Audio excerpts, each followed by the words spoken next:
Hello, everyone. Thank you for joining Happy and Better.TV. We are so pleased to have you with us today.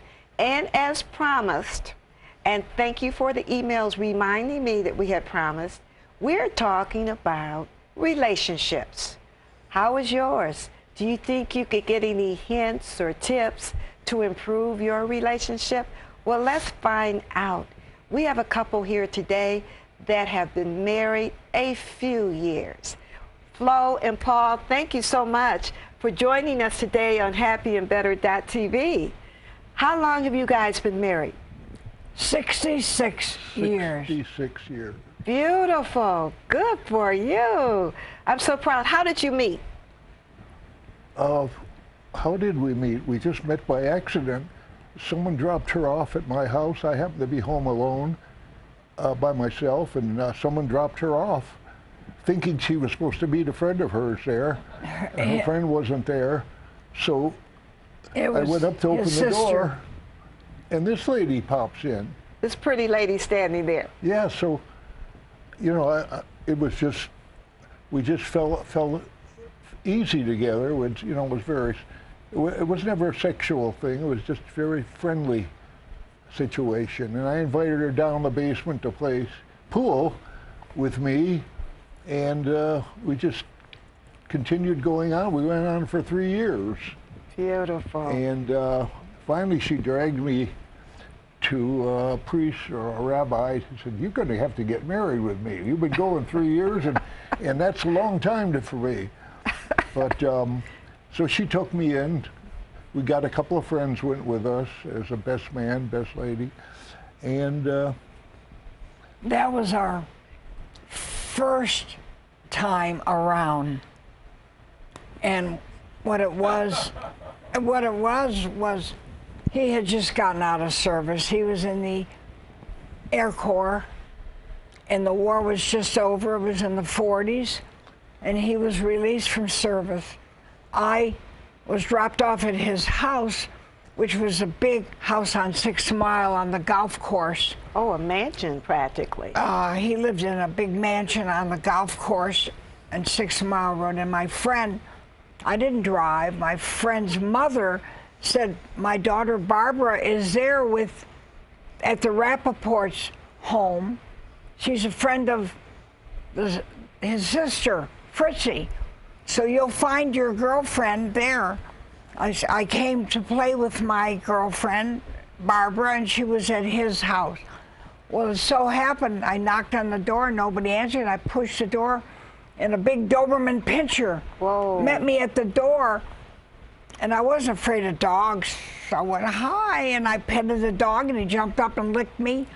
So I felt comfortable. I walked in the house, there was nobody around. I said, "Barbara, Barbara, are you there?" And I never heard anything. Then I went over to a door that was open. There was a light, and I looked down. I said, "Barbara, are you there?" He said, "No." He was there with his uniform on because he had just been released, and he was playing pool. From the military. He was playing pool all by himself. I said, "Are you there with Barbara or your sister Fritzy?" He said, "No, I'm all alone." I said, "I'll play pool with you because I'm a good pool player." I was a pool player. My older brother taught me how to play pool, so right. I thought this is a good opportunity to show this guy I can really play pool. Yes. So anyhow, that's how we met, playing pool in his recreation room.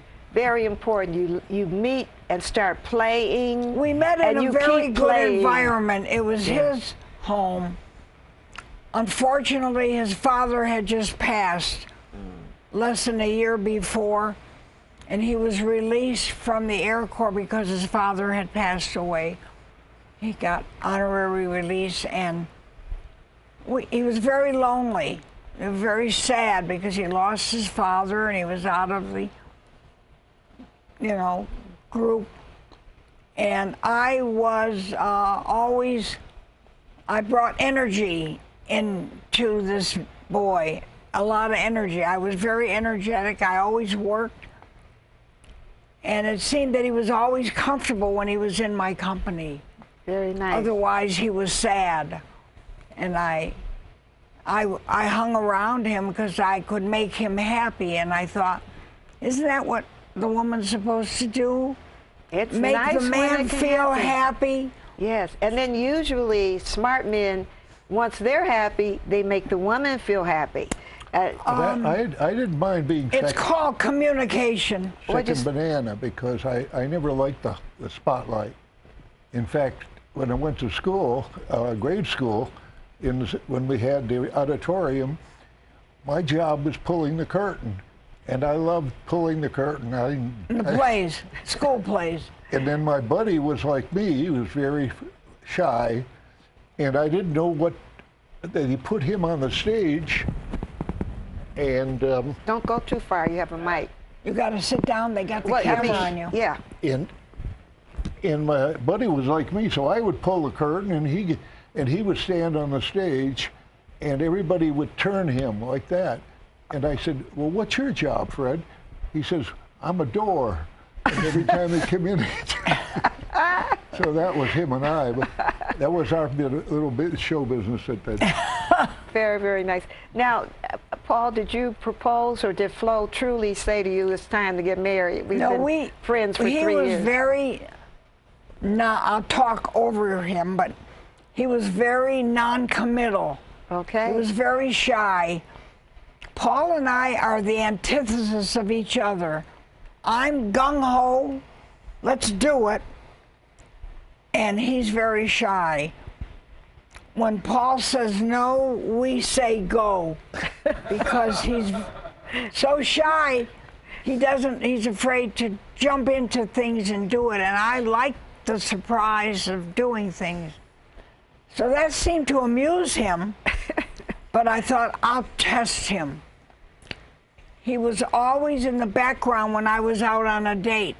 I'd look in the mirror of the car that I was driving in, and he drove a Cadillac convertible. And in those days, Cadillac convertibles were very rare, especially for young single guys. They didn't drive it. They all drove Fords, but never Cadillacs. Cadillacs were like for older, wealthy people, but his dad bought a Cadillac convertible for the boys, him and his brother, to have to drive. And I would always see this Cadillac convertible in the mirror following me with my dates. Finally, he was always in the background, and I thought, he must like me, but he never said, I really like you, or I love you, or I'm in love with you, or you make me feel good. He never committed to anything. In those days, we didn't use psychology. We didn't think that he was shy or non-committal. What's wrong with him? He doesn't say anything. So I put him through the test. After 3.5 years of seeing him in the mirror in back of me, I said to him, if you really care for me and you want to be married to me, you appear at the rabbi's study at the hotel. It was the Bellcrest Hotel. Remember the Bellcrest Hotel on Cass? There was this residential hotel called, and the rabbi lived in the Bellcrest Hotel. He was a single man rabbi of our temple, Israel. So you told Paul where to appear and I what said, time? You either be there or it's over. You know, I'm not going to keep looking in a mirror to see a guy that I think maybe likes me. So anyhow, a couple friends of mine that had just gotten married in New York said, we'll stand up for you. We'll go to the rabbi's study and be there with you, just in case he doesn't show up. Don't feel bad. I said, I don't care one way or the other. I'm really just testing the water. Sure enough, he showed up. good for you, Paul. And the rabbi said, Mazel tov. In other words, we got a good thing going on here. So we've been married since, but we had a big, glamorous wedding with a band and everything, because he is a musician. Oh. His He was a trumpeter and a flugelhorn in service. He played for with the band, and so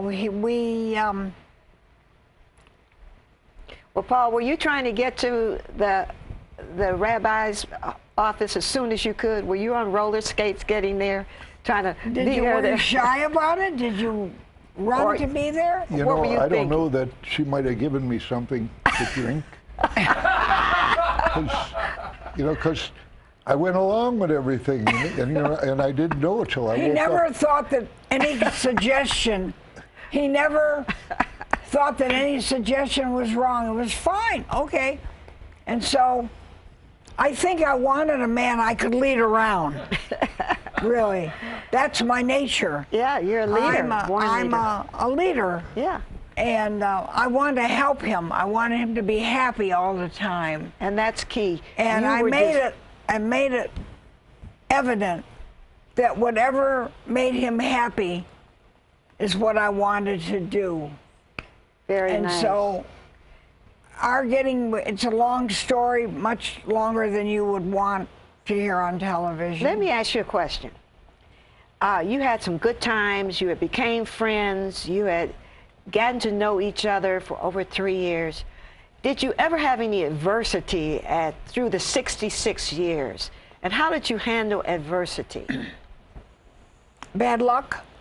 When you say adversity, You can call it whatever you choose. It's all. I think that everything that my husband and I did, my thoughts on it is it's experience in life. And I think you learn from your experiences what's good for you and what's good for him. I tried to do everything that I thought would blend in with both our lives because we lived separate lives. We were never glued together. He had his family, a big family, sisters and brothers and his mother. His father passed away, but he was very tight with his own family, and I had a big family. And I let him, he respected my family and was good to my mother. I respected his family and loved his mother, so we got along. That's very important. Yes. That when you marry a man, you like what he comes from, what the chemistry is in the family that makes him the personality that he is. His mother trained everybody to be quiet and agreeable and musical. She was never forceful, she was never domineering, she was never a loud woman, very soft, but loved music. And so all his sisters and brothers and he were in the music industry. One brother played drums, one brother played saxophone. Sisters had a dance studio. The two sisters danced all the time, so I like that. I am a music lover, so Let me ask you some more questions about your relationship. How often do you guys say, I love you, or whatever you say? It doesn't have to be those words. Now that we've been married for 67 years, we say it as much as we can to each other. Good for you. Every Good time we turn around the door or see each other, we grab each other, or we kiss each other, or he pats me someplace. But he wants me to know he loves me, so he's there, and I do the same to him. I try in my own way to boost his ego, because I think men are ego-driven. He can say anything he wants to me, but I'm never insulted or hurt. We don't try to ever outsmart each other. He knows I'm brilliant. Okay. And he yields to that higher power. And I tell him, if I wasn't brilliant, I wouldn't have married you. And because I'm brilliant, that's why we stayed married for 67 years. Which is so beautiful. Because I know how to keep it together. That's right, Paul. Paul, a secret. you recognized this brilliant woman early on. And what would you say is one of the fundamental ways that you keep your relationship active and loving, the glue? And I say this because I just saw you guys out socially last night, partying.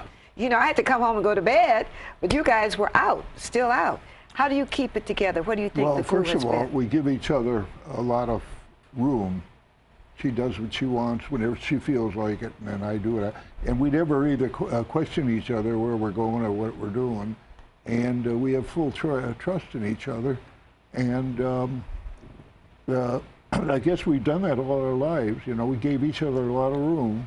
I gave her all the room she wanted. She went to New York every couple of months, and I would be home with the kids. But we never really interfered with each other's lives. So I think that's important to give each other a lot of room, space. And that's how you get along for 65 years. Or I thought it was 6 years, but you say 65. Good for you. You're a smart man, Paul. We got married in 1950. Smart man, smart man. Seems like he said it seems like it's been just 6 years. Very nice, yeah. Very nice. So I never question him about what he wants or what he does or what he wears. If I don't like what he wears, I buy clothes for him. Okay. Look, honey, look what I got for you. If I don't like what he does, I ignore it. It's not important. And I have already told myself nothing is more important than the relationship of the two of us and the fact that we have two magnificent grown children. I know Richard, who's the other child. I have a daughter that's 61. She'll be 62 in February, and I have one grandson. Her name? Lisa Joy. Lisa, okay. Lisa and Richard. She lives in Palos Verdes and has lived there for 35 years with her husband. Beautiful. She's a businesswoman, but she was a psychiatrist. She went to school to be a shrink, and then she decided, I love the clothing business like my mom. She opened her stores. Thank you guys so much. I appreciate your coming and sharing. It's our such pleasure. Wisdom. Was there something you wanted to say, Paul, before we... I think this has been a blast. Thank you, thank you. He wasn't going to come. He said to Dawn, I'm not going. I wasn't going to come. I'm so glad you changed your mind. But now that I'm here, a big shot, what can I do? Can I dance, or what can I do to make you happy? Well, you're making me happy. You're sharing wisdom. You're sharing wisdom about relationships. If he brought his horn, he would play his trumpet. And that's important, Paul, because everyone is dealing in relationships all day, every day, with friends, co-workers, and partners. Thank you both so much for joining us today. Our pleasure. Thank you, darling. Sweetheart. And we know each other much longer than 7 years. It's more like 17 years. Oh, my God. I met you at the airport about 15, 16 years ago. Okay, okay. Well, when you my came blessing... in from Detroit, you had a little pin on it that said Detroit or Michigan on it. Oh, gosh. And I walked up to you and said, are you from Detroit? And you said, yes. I said, so am I. That was my lucky day. Thank you both for joining us. Thank you very much. This is the Happy and Better.TV show. We are so happy to have you with us. Look for us soon next week, because we're going to have more delightful couples like the Rappaports talking about relationships. So I think they told us it's about trust, it's about giving each other space, and it's about that constant attention and love. God bless you. See you next time.